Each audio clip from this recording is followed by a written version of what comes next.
প্রিয় বন্ধু, আমরা অবস্থান করছি স্বপ্নপল্লীতে। স্বপ্নপল্লীতে পরবর্তী আকর্ষণ থাকবে মাটির দ্বিতল ভবন আলপনা বাড়ি। তবে এই বাড়ি সম্পর্কে কিছু কথা বলি। আমার দাদারা কিন্তু এই মাটির বাড়িতে জন্মগ্রহণ করেছেন, মাটির বাড়িতে বড় হয়েছেন এবং মৃত্যুবরণ করার পর ঠিক ওই মাটির ঘরে তারা শয়ন আছে। কিন্তু এই কংক্রিটের যুগে এই বাড়িটা হারিয়ে যাচ্ছে। আর আমার এই যে প্রাণপ্রিয় আমার শ্রদ্ধেয় স্যার এটাকে স্মরণ করার জন্য নতুন ভাবে এই স্বপ্নপল্লীতে মাটির বাড়ি নির্মাণ করছে। তো আপনার এই এরিয়াটা কত বড় একটু বলবেন কি? এখন বর্তমানে 25 বিঘা। আর এটা হচ্ছে আপনার এই আপনার এই পরিকল্পনা প্রথম কত সাল থেকে তৈরি হয়?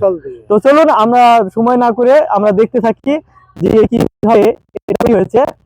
তো ভিডিওর মাধ্যমে অবশ্যই সাথে থাকুন এবং দেখতে থাকুন। এখানে হচ্ছে মেন গেট। এই গেটের থেকে আমরা কিভাবে উপরে যাব একটু দেখাবো। দেখেন ঠিক কংক্রিটের সিঁড়ির মতো যে সিঁড়ি আছে, ধাপে ধাপে ধাপে ধাপে আমরা উপরের দিকে যাচ্ছি। একটু অন্ধকার মনে হবে, কিন্তু এখানে যখন লাইট সজ্জা আলোক সজ্জা করা হবে তখন কিন্তু অন্ধকার থাকবে না। তো যখন এখানে এটা খুলে দেওয়া হবে তখন কিন্তু পশ্চিম আকাশের সূর্য পরিষ্কার খুব সুন্দর পড়ন্ত বিকেলে এটাকে বলা হয় রেলিং।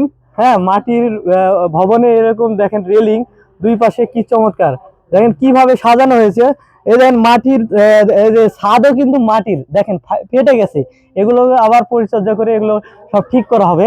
কিন্তু সত্যি এই যে এত সুন্দর ভাবে এই ঘরগুলো তৈরি করা হয়েছে, এটা কমপ্লিট হলে যখন এটাকে কালারিং করা হবে তখন কিন্তু চমৎকার একটা ভিউ দেখা দিবে, এটাই বুঝতে পারছেন। তো স্যার আপনাকে অসংখ্য ধন্যবাদ এরকম সুন্দর একটা উদ্যোগ নেওয়ার জন্য। আর আমাদেরকে এরকম ধন্যবাদ, বারবার যেতে আসেন আমাদের এখানে। আচ্ছা, ঠিক আছে, সবাইকে ধন্যবাদ।